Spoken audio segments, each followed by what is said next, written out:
ជាកិច្ចការខ្ញុំសូមគ្រូនិងសួស្តីមិត្តភក្តិទាំងអស់គ្នាខ្ញុំមកជួបការសម្រាប់ថ្ងៃនេះខ្ញុំនឹងមកនៅ expand ជាមួយនឹងការធ្វើ SNF ធ្វើ DHT នៅ SNF ក្នុងនាមជា SNF ជា server ដើម្បីបញ្ជូនទៅកាន់ client ដែលខ្ញុំប្រើប្រាស់ជាមួយនឹង simulation GNS3 អញ្ចឹងដំបូងគឺខ្ញុំនឹងធ្វើការចាប់តាម process របស់វាគឺដំបូងគឺយើងធ្វើការនៅ install នៅ PHP នៅក្នុង SNF អញ្ចឹងប្រើប្រាស់ជាមួយនឹង command install dhcp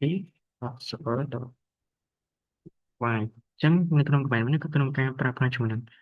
មានពីរដើម្បីក្នុងការ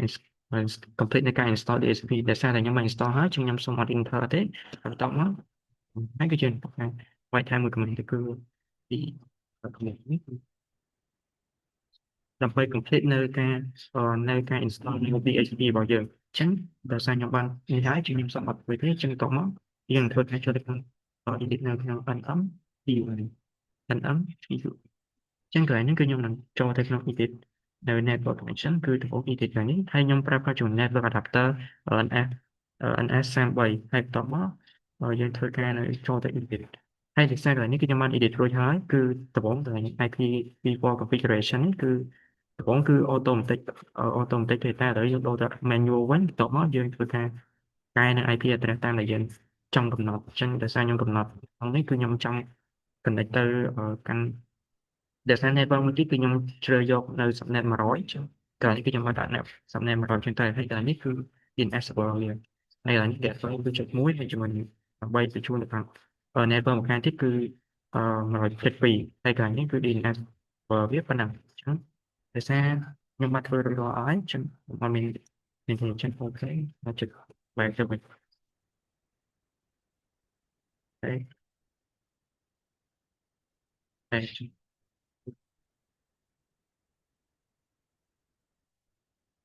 នឹងបន្តពីគ្រាហើយគឺយើងនឹងធ្វើការចូលទៅក្នុងscript ដើម្បីធ្វើការធ្វើ DHCP អញ្ចឹងនេះគឺ slide ADC slide DHCP slide DHCP អញ្ចឹងដោយសារតែកន្លែងហ្នឹងក៏ខ្ញុំបាន save រួចហើយដែរគឺដាក់មាន domain name -kh.edu.kh អញ្ចឹងទៅហើយ domain name server គឺ ChatGPT គឺ n ns1 tag ហ្នឹងហើយ ns2 tag ហើយកន្លែងនេះគឺវាទូទៅទេហើយដល់ខាងក្រោមនេះគឺភាសា network ទី1នេះគឺជា network ដែលយើងនឹងធ្វើការ connect ទៅកាន់ដែលយើងនឹង set នឹងធ្វើការ connect ទៅកាន់ GNS3 ហើយខាងក្រោមនេះគឺជា network របស់ server អញ្ចឹងដោយសារតែខ្ញុំធ្វើឲ្យអស់ហើយអញ្ចឹងខ្ញុំធ្វើការវាចេញពីមុខអញ្ចឹងហើយបន្តមកចូលទៅដល់ step បន្ទាប់គឺយើងធ្វើការឆែកនៅsyntax របស់វាដោយសារតែ script របស់យើងគឺយើងអាចនឹង set ទៅការខុសឬក៏ syntax អញ្ចឹងទៅអញ្ចឹងយើងធ្វើការ command មួយដើម្បីតែនៅ syntax របស់យើង syntax syntax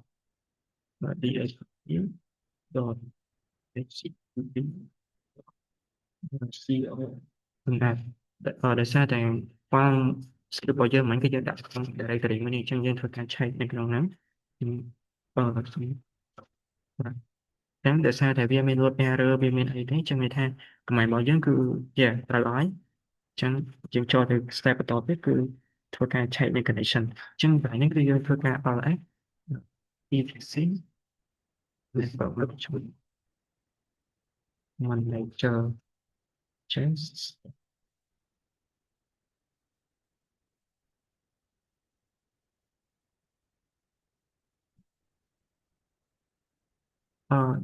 ពី manager ទាំងហើយជាសំខុសនេះគឺវាបានជាប់ទៅជាមួយនឹង network adapter NS333.nm connection អញ្ចឹងបន្ទាប់មកយើងចូលទៅយើង test វាយើង test មើលអង្គទៀត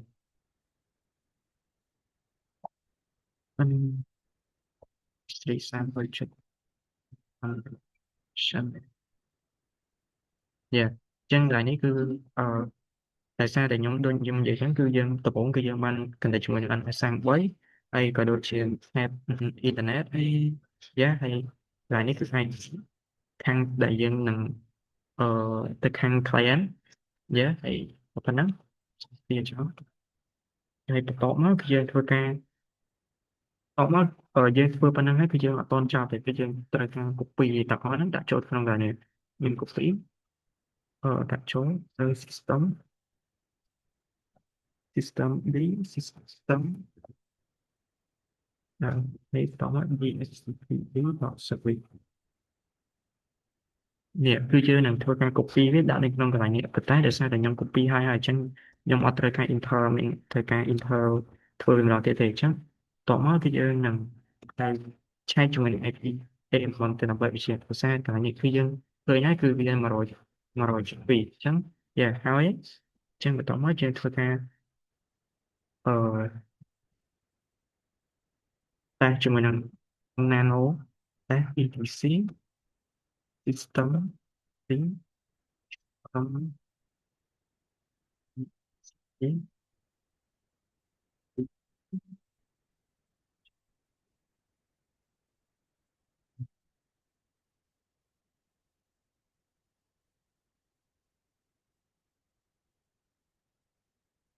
េះកន្លែងនេះគឺយើងបានឃើញហើយនៅខាងក្រោមនៃកន្លែង environment គឺ DHCP ARGS ស្មើនឹង N សំបីអញ្ចឹងមានន័យថាការធ្វើ DHCP របស់យើងគឺវាបានជោគជ័យហើយដោយសារតែវាបានចូលទៅក្នុង network adapter គឺ NS 33ដែលយើងបានកំណត់តាំងពីដើមមកណាអញ្ចឹងការ input ខាងលើចោលតែងាយស្រួលមើលបន្ទាប់មកយើងនឹងធ្វើការ enable firewall ដើម្បីឲ្យCNF របស់យើងហ្នឹងវាអាចអឺ connect ទៅកាន់ឬក៏ភ្ជាប់ទៅកាន់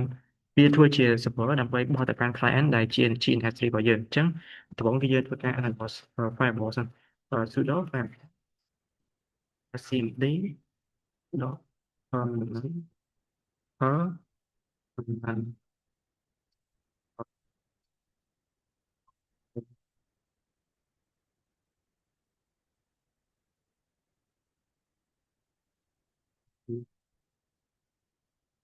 firewall ជួយ permanent ដកគ្នាយើងធ្វើការ enable ជាមួយ firewall file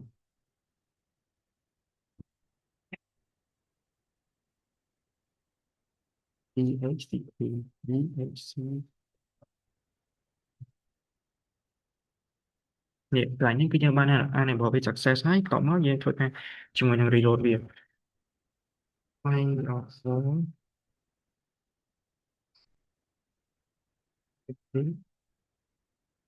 reload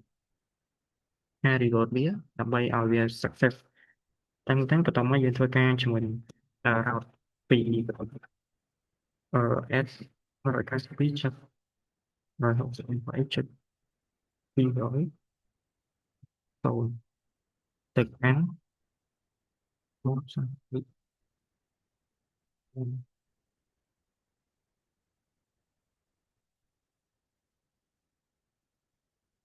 ចឹងដោយសារតែយើងធ្វើនៅក្នុង network ពីរផ្សេងគ្នាដោយសារតែ network នៅក្នុង server ផ្សេង network នៅនេះផ្សេងអញ្ចឹងយើងធ្វើការ route វាអញ្ចឹងខ្ញុំចង់ route វាពី200.0ទៅកាន់200ទៅកាន់100.0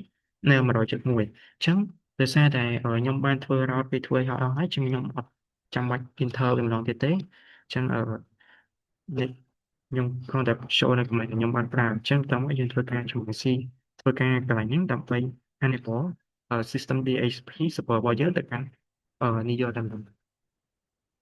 ចឹងនេះគឺ system daemon យកsystem ctl system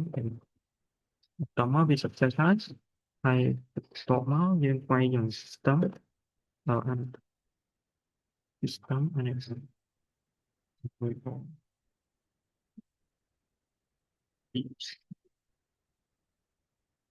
ហើយ command តគឺ restore that network matches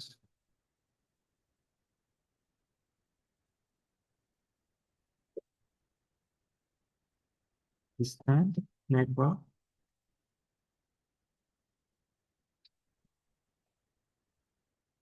is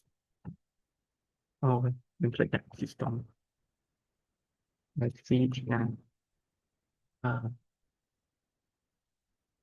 នេះគឺវាបាត់ដែរដោយសារមុននឹងគេដាក់ system ហើយតោះហើយយើងដាក់system status យើងធ្វើការ reload ហើយជួយការអ្នកបងនៅគ្រប់របស់ដែលយើងនឹងប្រើប្រាស់នៅកន្លែងទាំងអស់អញ្ចឹងsystem CTL ហើយជួយ status DHCP អញ្ចឹងធ្វើការ reload នៅគ្រប់ផ្នែកទាំងអស់អញ្ចឹងបន្តមកដោយសារនេះយើងធ្វើហើយអញ្ចឹងយើងនឹងកាន់អឺនៅជាមួយនឹងអឺ GNS3 របស់យើងវិញអញ្ចឹងកន្លែងនេះគឺ GNS3 ដែលយើងប្រើប្រាស់ជាមួយនឹងនេះ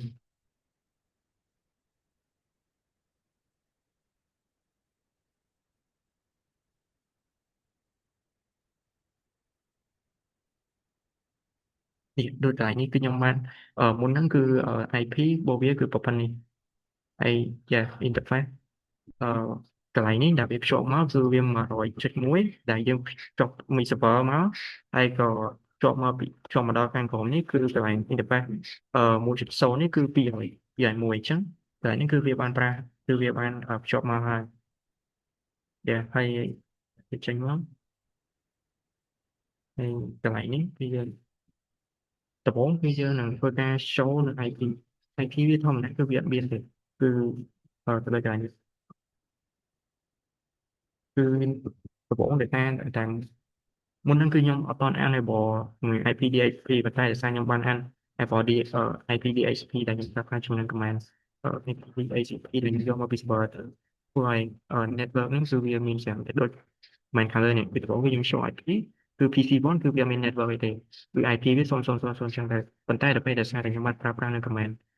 នេះ command IPDHP ចឹងទៅធ្វើឲ្យ ដែលវាបានចេញនៅពាក្យនេះមកនេះតរ៉ាអីនេះមកគឺវាលោកនេះមកអញ្ចឹងយើងវាក៏បានទទួលនៅយក IP DHCP ពី server channel របស់យើងមកបានដូចគ្នាអញ្ចឹងយើងធ្វើការពីគឺទៅកាន់ server របស់យើងគឺ192.2.2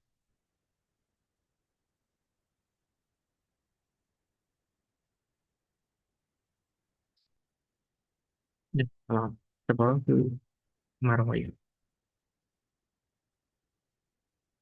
នេះអញ្ចឹងដោយសារតែវាភ្ជាប់ទៅកាន់ server គឺដែរអញ្ចឹងយើងធ្វើការទៅ check នៅ server សិនថា server វាដើរអត់អញ្ចឹងដោយសារ PC ទីមួយរបស់យើងមិញ IP វាគឺ2.1អញ្ចឹងយើងធ្វើការទៅ check នៅ server អញ្ចឹង server របស់យើងនេះអញ្ចឹងតាម IP 8.2.1នេះគឺអញ្ចឹងវាថាវា success ទាំងពី server ទៅកាន់ពី client មកកាន់ server ទាំង server ទៅកាន់ client អញ្ចឹងអឺការបកស្រាយរបស់ខ្ញុំបានដល់ទីបញ្ចប់អញ្ចឹងអឺ